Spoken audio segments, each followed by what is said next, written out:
है, अपने कंप्यूटर को इस्तेमाल करना है या लाइट्स को स्विच ऑन करना है, तो आपको इलेक्ट्रिसिटी की ज़रूरत होगी। अगर आप आधुनिक दुनिया से बचना चाहें, तब भी आप इलेक्ट्रिसिटी से बच नहीं पाएंगे। आपको क्या लगता है, तूफान के दौरान लाइटनिंग क्या होता है? जी हाँ, ये इलेक्ट्रिसिटी होता है। लेकिन सबसे महत्वपूर्ण सवाल यह है कि इलेक्ट्रिसिटी क्या है?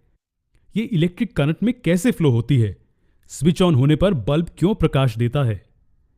इसे समझने के लिए हमें एटम्स के कॉन्सेप्ट को गहराई से देखने की जरूरत है। एटम्स क्या हैं? वो किसी भी मैटर के सबसे बेसिक बिल्डिंग ब्लॉक्स हैं।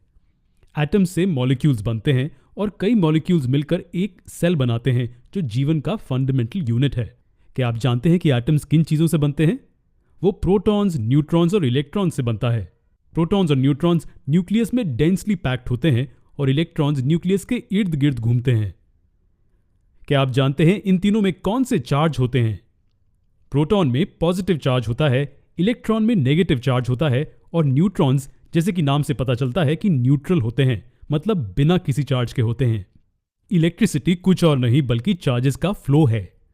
आपके हिसाब से हम किस चार्ज के बारे में बात कर रहे हैं, प्रोटॉन्स या इलेक्ट्रॉन्स? इलेक्ट्रिसिटी और इलेक्ट्रॉन शब्दों को देखें। क्या आप उनके बीच में एक समान बात नोटिस करते हैं?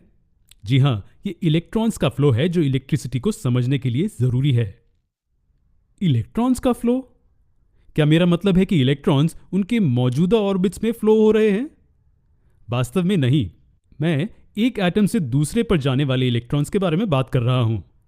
जी हां, इलेक्ट्रॉन्स का ये फ्लो इलेक्ट्रिसिटी का निर्माण करता है। ये चार्जेस लगातार फ्लो होते हैं, इसे करंट इलेक्ट्रिसिटी भी कहते हैं। लेकिन चार्जेस फ्लो क्यों होते हैं? इलेक्ट्रॉन एक एटम से दूसरे की ऑर्बिट में क्यों जाता है?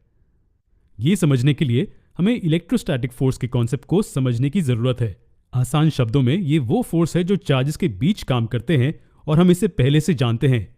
ऑपोजिट अट्रैक्ट करते हैं और लाइक्स रिपेल करते हैं। एक एटम के स्ट्रक्चर द्वारा इसे समझते हैं। इसके अलग अलग ऑर्बिट्स होते हैं जिनमें इलेक्ट्रॉन्स होते हैं। प्रोटॉन्स का चार्ज इलेक्ट्रॉन्स को एटम से चिपकाए रखता है और लॉजिकली हम जानते हैं कि न्यूक्लियस के पास वाले इलेक्ट्रॉन्स बाहरी ऑर्बिट में इलेक्ट्रॉन्स की तुलना में सेंटर से ज्यादा आकर्षित होते हैं। लेकिन यह भी ध्यान रखें कि इलेक्ट्रॉन्स दूसरे इलेक्ट्रॉन्स को रिपेल करेंगे। इस एनिमेशन को देखें। जब लेफ्ट की ओर से एक नेगेटिव चार्ज पहले एटम के करीब होता है तो यह सबसे बाहरी ऑर्बिट में से इलेक्ट्रॉन को रिपेल करता है। इस रिपेलिंग फोर्स के कारण इलेक्ट्रॉन ऑर्बिट से बाहर निकल सकता है और एक फ्री इलेक्ट्रॉन बन सकता है। अब यह फ्री इलेक्ट्रॉन एक नए एटम की ऑर्बिट में खींचा जा सकता है। इस नए एटम के इलेक्ट्रॉन को यह नए इलेक्ट्रॉन का चार्ज रिपेल करता है, जिससे वो ऑर्बिट को छोड़कर एक नए एटम की ओर चला जाता है। यह प्रोसेस लगातार चलता है, जिससे इलेक्ट्रिक चार्ज का एक कंटिन्यूअस फ्लो बना रहता है। यह कुछ और नहीं बल्कि इलेक्ट्रिक करंट या करंट इलेक्ट्रिसिटी है। यह इलेक्ट्रिक चार्ज का लगातार फ्लो है। आपको कई सवाल परेशान कर रहे होंगे।